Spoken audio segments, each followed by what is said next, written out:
Olá pessoal, nessa aula aqui a gente vai começar a estudar um pouco sobre limite de funções, nada tão aprofundado, só uma noção intuitiva. Eu coloquei até uns exemplos aí, vou deixar alguns para vocês analisarem sozinho. Vou dizer como é que faz, daí a gente vai aprendendo junto.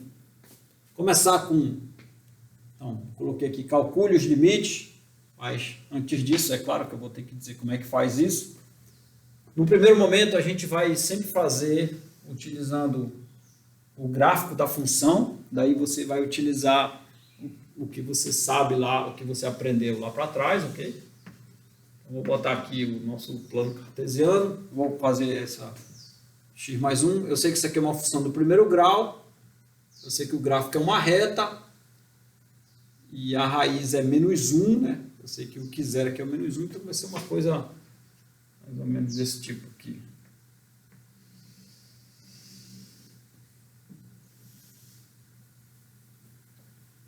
Vocês já viram que a gente já sabe até calcular, inclusive, esse ângulo aqui, né? Eu espero que vocês tenham aprendido isso. Mas, enfim, aqui é o 1 e aqui é menos 1. Aqui é quando x for 0, aí dá 1, né? E aqui é o menos 1, que é a raiz, vocês já sabem. E o que eu quero aqui é calcular o limite dessa função quando x se aproxima de 1, então eu vou localizar o 1 em algum lugar aqui o 1, no eixo, no domínio, é claro, porque esse x aqui é o domínio, esse daqui está fazendo o papel da função, né, que é, eu olho para cá, né, que é a f de x, lembra? Vou chamar de y aqui, o eixo y, e aqui é o x. O y vai ser f de x, g de x, h de x, lembrem disso, né? O 1 aqui ele vai no 2 aqui nesse caso. Né? Ele tem como imagem 2. E deixa eu aumentar. Eu vou precisar disso aqui. Isso aqui é o meu eixo Y. A ideia do limite é o seguinte. Você vai ter que fazer a seguinte análise. Você vai ter que se aproximar da função. Qual é a função? X mais 1. Desculpa. Você vai ter que se aproximar do camarada, do ponto onde você quer calcular o limite, você vai ter que fazer uma aproximação dele pela direita e outra pela esquerda. Essa que é a ideia. Então, daí você escreve aqui, ó, x se aproxima de 1 pela direita e o limite de x mais 1 quando o x se aproxima de 1 pela esquerda. Aí você vê o que acontece com os valores da função, é isso. Você se aproxima de 1 pela direita e vê o que acontece com os valores. Então eu vou me aproximar de 1 pela direita. Então, vou fazendo isso, aí a imagem desse ponto é isso. Aí continuo me aproximando de 1, a imagem desse ponto é isso. Aí quando eu estiver bem perto de 1, eu vou ficando bem perto de 2, é o que vai acontecer. Tá certo?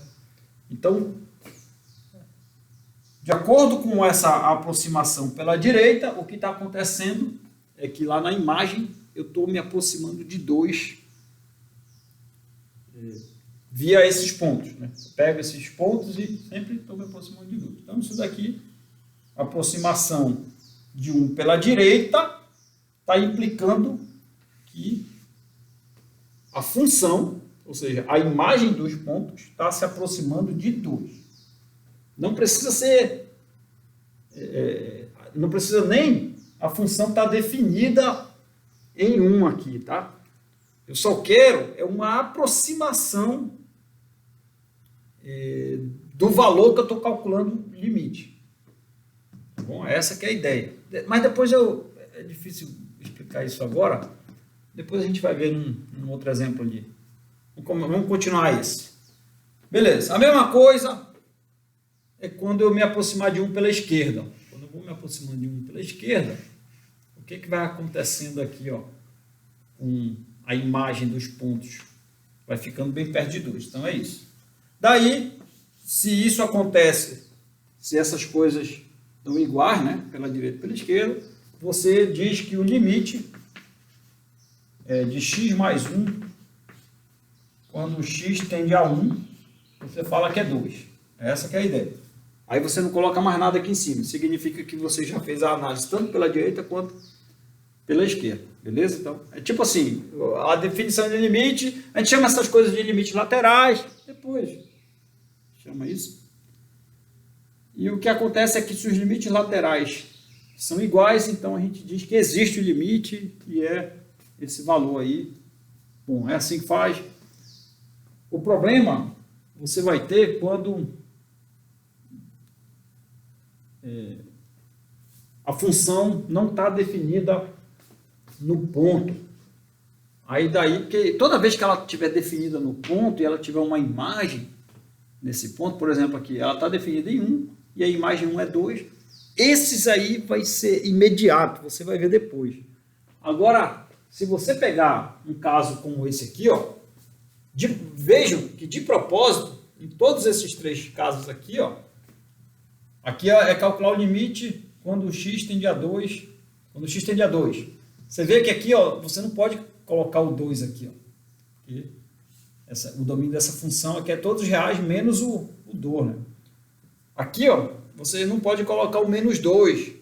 E aqui você não pode colocar o 0. Eu fiz isso aí de propósito. Porque se eu não tivesse colocado assim, eu tivesse colocado aqui, por exemplo, o menos 2, aí seria imediato, é só calcular a imagem de menos 2. Aqui, se eu tivesse colocado qualquer valor diferente de 0, você vai ver que o limite seria, por exemplo, 3, seria 1/3. Você fazer o gráfico disso aqui, você vai ver que vai dar certinho. Esse aqui é a mesma coisa, coloca qualquer coisa diferente de menos 2, seria a imagem daquele ponto. Então, o que fazer nesses casos? Vamos lá.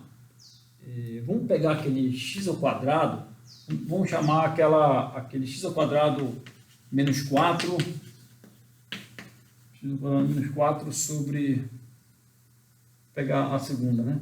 Sobre x menos 2, chamar de uma f. Tá?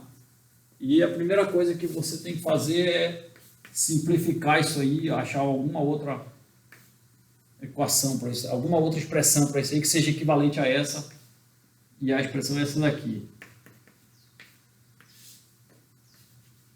Eu sei que eu posso simplificar esse com esse e vai dar x mais 2. E esse x mais 2 eu vou definir para ser uma nova função, eu chamo de função auxiliar. Definir isso aqui. Aí fala, mas ela é igual a essa. Não é não, porque essa f aqui, ó, qual é o domínio da f? O domínio da f é todos os reais menos o 2. Ela não está definida em 2. Enquanto que o domínio dessa h aqui, ó, é todos os reais. Então não são iguais. Ela tem quase todos os valores iguais. É a menos do 2 aqui, né? Mas qual é a vantagem de eu olhar aquela? É porque aquela h lá, ó, eu sei fazer o gráfico. Função do primeiro grau. O gráfico eu sei que é uma reta crescente, né? E é uma reta crescente desse jeito aqui, ó. Aqui é quando x for 0, aqui é 2, aqui é o menos 2, que é a raiz, ok? Então esse aqui é o gráfico daquela h de x. E qual é a diferença da h para f? Ora, os valores não são iguais. E o domínio, a única diferença entre os domínios, tá aqui, ó, é só o 2. Então pronto. Então o gráfico é a menos do 2, é esse aí. Então o que eu faço aqui, esse aqui é o gráfico da h, mas o gráfico da f, eu vou aqui no 2 primeiro, vou identificar o 2 está aqui, né? Lá, o 2 está bem aqui. Aqui o 2. Qual seria a imagem do 2 lá pela h? Seria 4. Então, vou botar aqui o 4. Esse aqui é o gráfico da h. E o gráfico da f? Primeiro eu tiro o ponto do domínio. Esse aqui não é o ponto do domínio da f. Então, esse camarada aqui não faz parte do gráfico. Então, o gráfico é essa reta toda aqui, vai vir lá de menos infinito, vai vir, quando chega aqui dá um pulo e ele segue como uma reta. Agora sim, esse aqui é o gráfico da minha f de x. Beleza? Não é mais o da h. Para ser o da H, eu tenho que fechar aqui, né? E, portanto, aí inclui lá um gráfico lá em cima. Esse aqui é suficiente para eu responder essa questão aqui. Essa que é a ideia. Porque eu vou ver que essa noção intuitiva funciona. Então, o que você vai ver aqui é que o limite, eu vou chamar de f de x aqui, tá? Quando o x tende a quanto mesmo? Ao 2, né? Pela direita, e o limite da f de x quando o x tende a 2 pela esquerda. Se você fizer a aproximação pela direita do 2, o que você vai ver é que você vai ficar tão perto do 4 quanto você queira. Então, aqui vai dar 4. E se você fizer a mesma coisa pela esquerda, novamente você vai ficar tão perto do 4 quanto você queira, daí vai dar 4. Portanto, uma vez que os limites laterais são iguais, eu vou dizer que o limite da f de x, quando o x tende a 2, e agora eu não coloco mais nada aqui em cima, isso aí vai ser 4. É isso. Beleza? Então, numa primeira noção intuitiva, é isso que a gente tem. Só que eu preciso formalizar isso matematicamente, que a gente não pode ficar sobrevivendo de uma coisa desse tipo. Aqui é o curso de matemática. Tá certo? É o que eu vou fazer aí, não sei se já na próxima aula, em alguma outra aula, tem que formalizar essa coisa e fazer as propriedades. Tá? E por que a gente tem que formalizar e fazer propriedades analíticas dessa coisa? É porque é o seguinte, vocês vão se deparar com funções, essas outras aqui eu estou deixando como exercício, tá? Você usa lá o que a gente aprendeu lá de construção gráfica e daí você aplica essa ideia intuitiva aqui. Porque é o seguinte, às vezes as funções não vão ser tão bonitinhas quanto essa aqui, vão ser funções altamente complicadas. E daí o que você faz para contornar o problema, ao invés de ir atrás de uma função auxiliar, como eu fiz aqui, às vezes vai ser fácil achar a função auxiliar. Às vezes é essa que é a estratégia boa.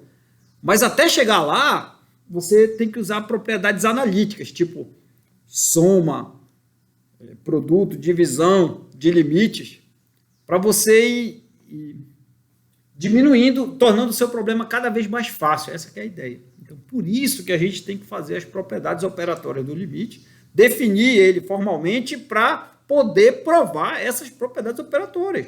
Então, não tem jeito, cara. Para eu resolver limites em geral, para eu não ficar só restrito a essas coisas fáceis, eu tenho que formalizar e tenho que fazer as propriedades. Mas como é que prova as propriedades? Por uma definição formal. É o que eu vou fazer. Beleza? Então é isso. Bora se dedicar aí nessas propriedades analíticas. Beleza? Um abraço.